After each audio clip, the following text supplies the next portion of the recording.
Hello and welcome to the Bigger Than Us podcast. I'm your host, Raj Daniels, and today I thought we'd do something a little different. We've put together a compilation of all the advice we've received from our previous guests. We thought it'd be a great way to wrap up the year and look forward to catching up with you in 2020. So then, if there's one piece of advice you could impart on the audience, what would it be regarding your organization or just from a holistic point of view? Yeah, I think my advice, and I would say this is applicable to whether people are, professionally in job seeking. I think this is applicable to business development, and I think it's applicable to addressing technology solutions for sustainability. That there's really people should put a lot of importance on social capital, on building their network, because I think, obviously if you're looking for a job or seeking to advance your career, that's important. But it's also really important if you're trying to grow your business. A lot of opportunities come down to who you know or what opportunity has crossed your path. And so trying to build out networks of folks, you know, deepen your connections is really important. And there's a lot of ways you can do that. I think paying attention to what seminars might be out there, what networking events might be out there, ways to just meet people is really important. I think our network is a really good, valuable resource in this respect, because we try to bridge connections on a nationwide scale so that businesses and technologists can learn about solutions or partners that might exist across the country, outside of their immediate sphere and their immediate communities. So, Arun, if there's one piece of advice you could impart to the audience, what would it be?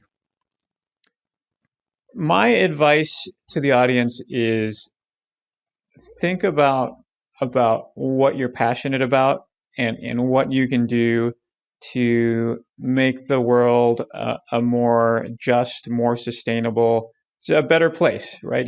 As cheesy as that sounds, it's a real thing. We all have passions, we all care about something, and we can all make something better.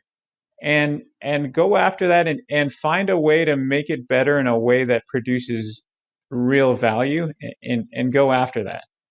I think if more people did that with their lives, I think the world would be better for it. And I think each of their lives would be better for it too. So I think it's a real win-win. If there's a piece of advice you could share with the audience, what would it be? Well, I mean, there's so much that I've learned over the years through scar tissue. But I think I would say the biggest thing I would say today is make sure you align yourselves with the right people. Right? It's amazing to me how many people settle for second best in their partners, and that really matters. I mean, when you're going through the trenches, taking on huge personal sacrifice in your family life and your finances and all those things to start something new in a company, it's amazing to me how many people choose really weak partners. If there's one piece of advice that you'd like to share with the audience, what would it be? It's difficult. It's difficult to pick one thing, I would say. But so I'm gonna sort of key in on, I think, maybe two here. Yeah. And hopefully even some of them will be pretty good. Feel free to do as many as you want. So first is, and I think this kind of dovetails back into a conversation we had earlier, which is it's a really complex world, and there's so much that we don't just not know, but there's so much that's actually unknowable in advance. And so, I'm a big believer that we live in a probabilistic world, and that you can do certain things to optimize your odds of getting a certain result, and ultimately that's what we're trying to do, is optimize the odds of getting to a more reliable, resilient, efficient, affordable global energy infrastructure. And we're doing our small part, and there's many other incredibly accomplished, talented people working on the same thing. But I can't control all of the outcomes in an absolute sense, and so I think it's really important to just bring humility to your work, whatever your work may be. The way that manifests, just to give a concrete example, in my day-to-day job is our process involves storing our certainty that we've evaluated risks correctly. So we have a series of different categories of risk. That we score those risks, how is there regulatory risk? And if so, how substantial is it, 1 to 10? But then there's also a question of certainty. How sure am I that I understood this particular risk correctly? Is it possible that I missed something here, or that the world will turn out a different way than I think is the most reasonable way? And we've decided as a firm and as a set of partners that certainty can never be 100% for all of those things. And just because I think absolute certainty about the future is impossible. And so, that just helps bring, I think, a little bit of humility to my work. And that's something that I would encourage everyone to do. I don't have a magic crystal ball. I always joke that if an entrepreneur comes to me with a crystal ball company that will let them see the future, we're very likely to invest in that, even if it's a little outside the thesis. And then, I think the second piece of advice that I would give, and it's one I give regularly, is I really wish that this weren't the case. And maybe it's not in every industry, but it seems to be a competitive advantage to just be a nice person. And I think that a lot of people kind of overlook that because it seems so rudimentary, but it's completely in your control. And I really think that a lot of life is really just showing up, following up, and being nice. And I think we kind of came to this conclusion that maybe it's not as common as one might hope, because occasionally I'm very humbled because we receive thank you notes from people when all we do is just respond and try to treat them with dignity. It's an unfortunate aspect of our business that we invest in early stage companies, and we are like many other firms in the respect that we say no literally a little bit over 99% of the time. And so when you say no and treat someone with dignity, and that seems like a really small thing, but then people come back to you with just tremendous gratitude for having done that. I think that's incredibly humbling. And so my fondest hope is that the advantage of being nice erodes over time as we all become a little bit nicer as a civilization. Maybe that's an important part of the work, is just paying it forward with your kindness, but that you can go a really, really long way by just being a nice person. One piece of advice you could share with our audience, what would it be? I think it is to be thoughtful and strategic about your direction. Don't be sucked into lanes too quickly, or really that are outside your parameters. You have to know who you are in terms as an organization and as a person, frankly, as well. And stay in your lane, whatever that lane is, and do it with all of your might and dig deep. Some things we have said no to because we know that that's not an area where we would excel, but we explore everything. If there's one piece of advice you'd like to share with the audience, what would it be? Oh boy, I've touched on it before, and it would be to figure out what for you is really inherently, intrinsically rewarding, that feeds your need for purpose and impact, because then you'll find yourself doing things on a daily basis, whether it's your work or any other endeavor, that is just self-motivating. And then hopefully if the reward from that and the impact of that goes beyond you, into your community, into your customers, into your family, your friends, whomever it is, whatever it is, then that's what allows us, at least in my view, to get up every day, put our feet on the floor, march out the door, and go do whatever it is we're doing, because we're motivated and being driven by things that matter to us. And it can be very individual. And so, with my kids, I've always tried to just help them figure that out and find their purpose at this early stage of their lives. And it probably will change for, any of them. That's great. That's exciting too, because change is also super good and healthy, as evidenced by I'm having as much fun as ever in what I do now as I did earlier in my career in a different industry. If there's one piece of advice you would share with the audience, what would it be? Well, I think, I think that when you read a news story, I think try to, it's generally this idea of generalized ideas. And this is the reason that you read and you talk to people, right? I think you try to flesh out. My advice would generally be to try to flesh out your your thoughts, your ideas, explore, try and see the other sides of the issue. I think that it's generally we're moving towards uncomfortable polarization, and I if you were to ask me, in fact, I've been contemplating for some time about writing an article about partisanship and environment and energy, and I think it has no place in it.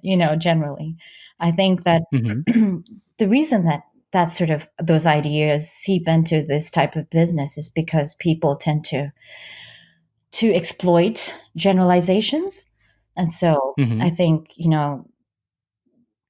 my advice is always closer scrutiny and just try and educate yourself on the issues. And I mean, and honestly, and this is the type of business that I'm in, and we try our best to help you. If there's a piece of advice that you could share with the audience, what would it be?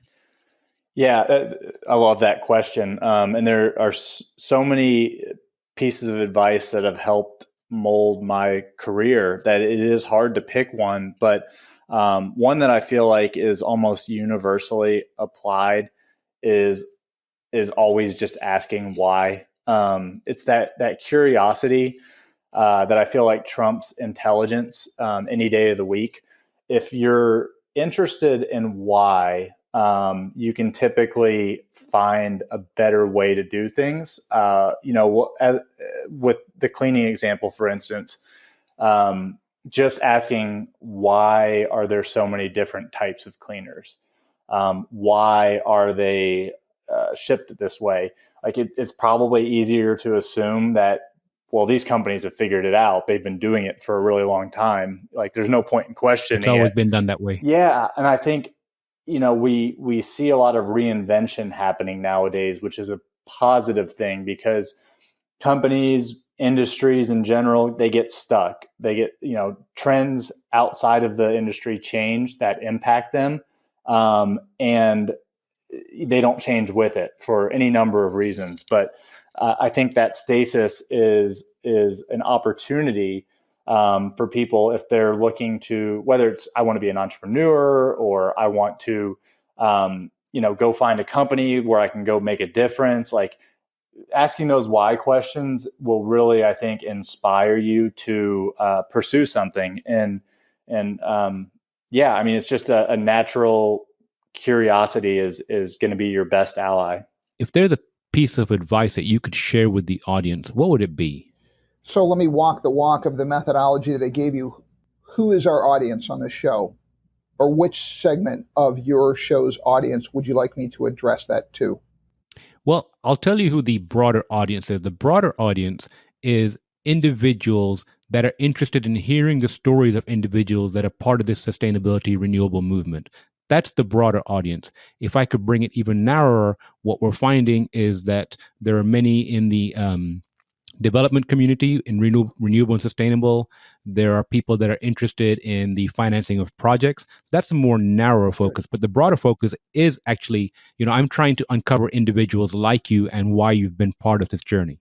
So let me take your question in the context of the audience that you defined it narrowly as being. My advice to them is going to be the focus of an upcoming post I'm going to be writing, which is the case to stop using opaque terms in the way we communicate. There's a blessing in working for clean economy companies, and you end up working for some incredibly smart people. Mm-hmm. Brilliant people advancing technology and management structures and problem solving in ways I could never do. And it's thrilling to work with and for them.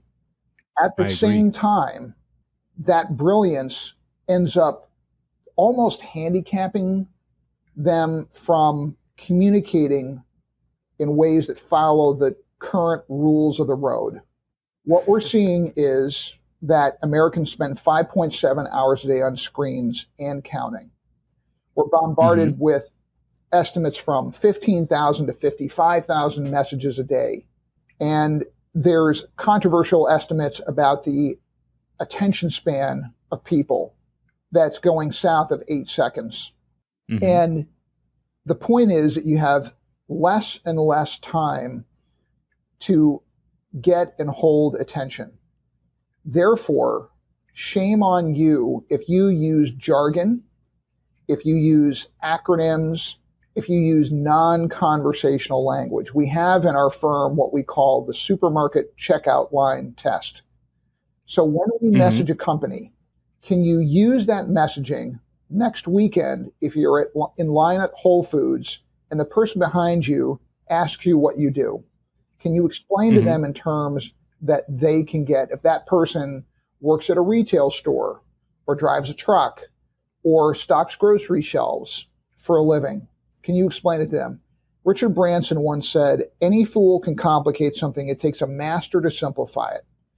So I want to make a case to clean economy executive teams that we have an enduring passion for plain, powerful language. Because if you must use jargon and insider terms to explain your product offering, you are handicapping yourself right out of the box, and unnecessarily so. I have never seen a product or company or person that cannot be messaged to pass the supermarket checkout line. Not one time. And I've been professionally messaging as a consultant for the better part of 15 years, and I've been messaging complex topics for 34 years. Never seen it. A piece of advice that you can share with the audience, what would it be? I think I go back to what I said earlier, is be open to the possibility that you can have it all. And I think if you think about that statement, it's really about having an open mind and a growth mindset, so that, I think too many times we get ourselves into a locked way of thinking that the world operates a certain way and our view of the world has to be a certain way or is a certain way. And in that, it's very difficult, I think, to have dialogue, constructive dialogue, and to grow a company and build a business if you don't have a growth mindset. And a growth mindset for me really means you're asking questions, continually asking questions, because that's how we move the dialogue forward, and that's how we get individuals to sort of come to our way of thinking, as opposed to sort of going head to head and sort of arguing with them. So really that growth mindset and just being open to the possibility that we can have it all.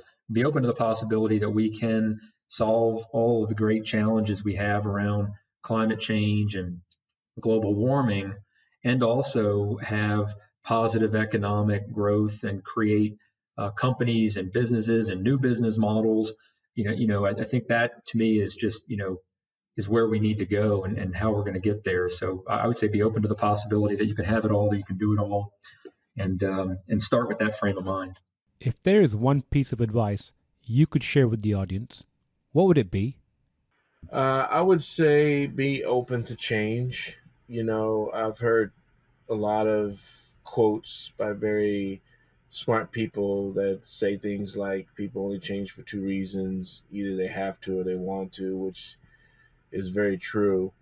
But, we all have to do a little changing in order to make our world a better place. I mean, it takes all of us to do that. And I think, it's a mix between changing up our diets, changing up how we use certain products and services, changing up how we think about harmful, chemicals and medicines. I think, it's just across the board. I think, change is necessary. We've done great over the last, century as far as advancements in science and transportation and, medicine. And so I think those advances were great, but it's time that we re-evolve as mankind. And I think it's difficult, but we can do it. So I would say just stay open-minded to change. If there was a piece of advice you could share with the audience, what would it be?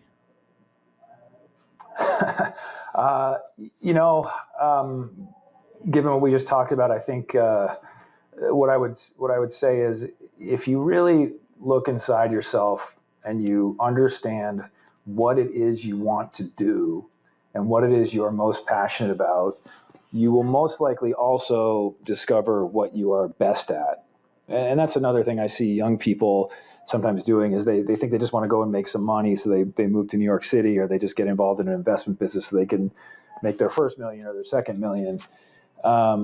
But they struggle at it and they feel unfulfilled, and partly that's because money is a poison in many ways, and it can make people feel very empty. But it's also because those people end up in a situation where they have financial stability, they have resources to go on vacation and do all the sort of things they thought they wanted to do, but they're not fulfilled on a very deeper level. And one of the truths about life is that doing what you are most passionate about is a path to doing what you have the innate skills to be best at in life. And so trying to really taking the time early to really think about that and not get caught up in all of the buzz and momentum and gravity around the importance of making money or being somebody or being seen, or what, all the things your ego tells you is something that's quite challenging, but something that's very important to do.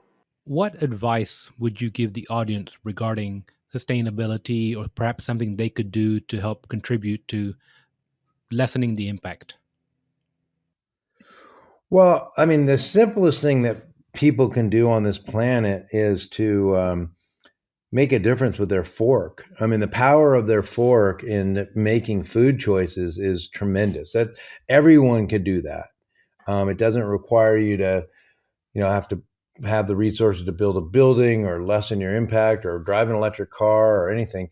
Just changing your diet. Now, obviously, a plant-based diet is tremendously less consumptive on many, many things, including methane and water use and many other things that are incredibly destructive. So even if it's a meatless Monday, if it's, as our city of Santa Monica, initiates, I mean, even at a minimum, reducing what you can to encourage more plant-based diet is probably the single most important thing that almost everybody could do. What advice would you share with the audience? Do your part. I mean, not doing anything is not an option, right? Today, because of what we are seeing outside, every individual has to kind of step up, whether you are, stay-at-home dad or mom. I mean, you can do your part on the domestic front. If you're working in an organization, you can talk to your colleagues, you can talk to your department folks and say, hey, what are we doing? Are we really leveraging everything we can to be as sustainable as possible?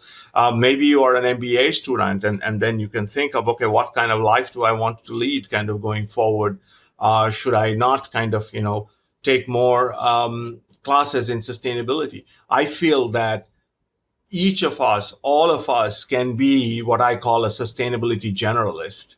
And what that means is that we do not have to know all the details, all the science behind everything, but rather know what is it that we can do through our own spheres of influence to make, our world a better place. And by world, I don't just mean environmentally, I mean socially as well, because that's another point that's missed by a lot of our audience, is that sustainability is equated to environmental. But no, I mean, societal welfare is as much a part of the sustainability. And the point is that they're just options for all of us to jump in and do.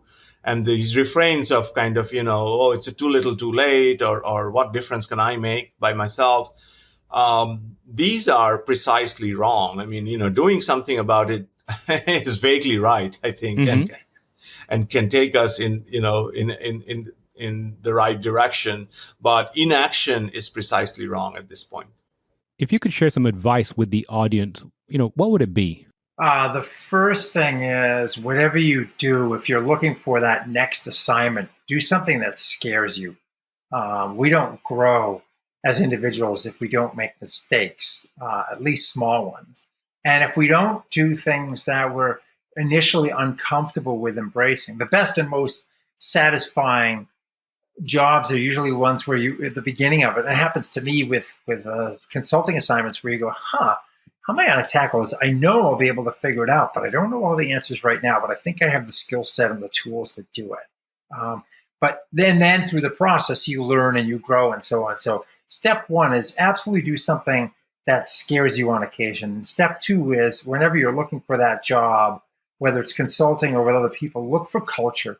Like the Texas Renewable Energy Industries Alliance folks, the first time I sat down with them at dinner, I thought to myself, this feels like home to me, because they were all passionate, committed people who were funny at the same time and obviously enjoyed each other's company. I feel the same way about the SED group, the Smart Energy Decisions. There was one former FERC commissioner who told me, you get to this point where, as a successful consultant, there's this no jerks rule where you just don't work with anyone that doesn't share a common passion and commitment. So to me, it's, again, do something that makes you a little bit nervous because you haven't done it before. And then always, always look for culture. Life is too short to work with people that are no fun. So I like to ask my guests, what advice would you have for the audience regarding, it can be regarding the industry or anything in general? Well, I don't know. One thing, as I get older, I think I'm acquiring it. I'm only at the beginning of acquiring wisdom. I'm a very slow learner. And one thing I think that I have learned along the lines is that I'm really in no position to give advice. I've made no shortage of mistakes in my life along the way of every kind, professional, money-wise, personal, you name it, right? If it's there, I've managed to screw it up along the way. Fortunately, I think I've had more successes than failures, right? But so I've drunk deeply of the cup of life, but I'm not sure that I'm qualified to give anyone advice, really. I think everyone has to find their own way and find their own path along the way. I found mine. I really, it's a calling of sorts of just pushing anything that takes us in the direction of a cleaner world and less contamination, less pollution, less melting of icebergs, those kinds of things. I urge everyone to go in that direction, but that's it's something that struck me and it hit my heartstrings. Doesn't mean that it is for everyone, right? So, sorry, I don't know if I have a particularly good answer there as far as advice. I think everyone in the end has to find their own way. And the important thing, here's a little piece of advice, is actually to look. That's important because you can spend an entire life, certainly in America, right, where we have the shopping culture, you can spend your whole life just going to the mall and just flittering through life and not really ever thinking deeply about anything. And Lord knows I've done that too in my time. But at some point, you have to start looking in and saying, well, what is going on here? What am I doing here? What advice would you share with the audience? Well, I think it's based on our own habits, our needs, and also, if we were to go back to the 30s and 40s, the problems we have with waste and resource use is the same we had then as we have today. Secondly is, how much do we really need? We have a consumer-driven society, driven by marketing, that we tend to buy. And 90% of the stuff that we buy, we only use maybe 20%, get the 20% value of it. The question is, how much do we really need? The other side of it is, how do we help those around us, and how do we look at things differently so that if we have excess, how we can repurpose that rather than throwing it out? Let's start with that and build that through the supply chain. Ask that question. Ask that at work. Ask that at home. Ask that in the community. Ask it at your churches. Ask it at your social clubs. So what would be the specific question then? Let's share that advice. So as an example, what materials do you have that you can share? Going back to the old community work that the farmers did. If a farmer was sick, the neighbors will contribute and move forward and help each other. Well, that sharing economy we need to go back to. If I have a snow blower and I have to clear snow, my neighbor doesn't have one, why can't I use it to help him? If I have excess food and I know who in the community could benefit from it, why don't I provide it? That way of thinking. So if we start thinking of that sharing economy, no different than we've gone down the path with the sharing economy on Airbnb and Uber and everything else. Well, pretty soon people are saying, well, we're not going to need a whole lot of cars on the road. Well, why can't we take that concept into the food and hunger and shelter model? Why not? If you could give some advice to the audience, what would it be? I'd probably advise people to try to pick a career or job or that satisfies both their economic and their personal passions and ethics. I didn't look at the world, in 1987 when I graduated from Harvard Law School and didn't look at it and say, well, what are the options that aren't obvious? And I didn't look along my career and say, where could I make a divergence to do something maybe I'd be happier doing and that would satisfy my personal passions in a more effective way. And I think when you get to be, in your later stage of your career, you look back and say, what did I do? And for a lot of us, we say, did I live my life in a way that satisfied my own view of what the world should be? Did I make the world a better place? And I would just advise people in their 20s and 30s to look at alternatives, to try to find the less obvious route, that they look for things that they really believe in and that their job is their passion. And that's maybe hard to find, but I may not be 100 times richer since I left the big law firms, but I'm 100% happier. And I feel more rewarded in what I'm doing. And I wish I would have looked into doing something different 20 years ago rather than waiting until 4 or 5 years ago. What advice would you give to the audience? And it could be broad or specific, but what have you learned in all these years of perhaps entrepreneurship or building companies or just in general? Yeah, it's good and a tough one. On the entrepreneur journey, you'll meet a lot of people, a lot of supporters and naysayers. Right? And if you talk to 10 people, you'll get 11 different options. So oftentimes you don't know who to trust and listen to. So, what I've learned is always be open-minded to get feedback from people that you trust. But at the same time, know when to put on your blinders and just run like a man on a mission. And sometimes you just have to trust your gut. So it's a fine balance between tenacity and stubbornness. And that line is different for everyone, but it's important one to straddle. And that it's been a very important part of my personal entrepreneur journey. If there's one piece of advice you'd like to share with the audience, what would it be? One piece of advice, and this is from where a lot of people have been coming out and questioning sort of a decision to leave a well-established firm and starting something on our own from scratch. With all of the cautions that I think I've gotten before leaving the firm or before even starting Amber, one thing I would say for certain, if you believe in something, then you just got to go out there and do that, because I can tell you categorically that the past 12 months have been probably the most rewarding time professionally and personally for me, because we really truly got around the table, built a tremendous team, doing something that we believe in, not only personally, but professionally, that we can execute on successfully.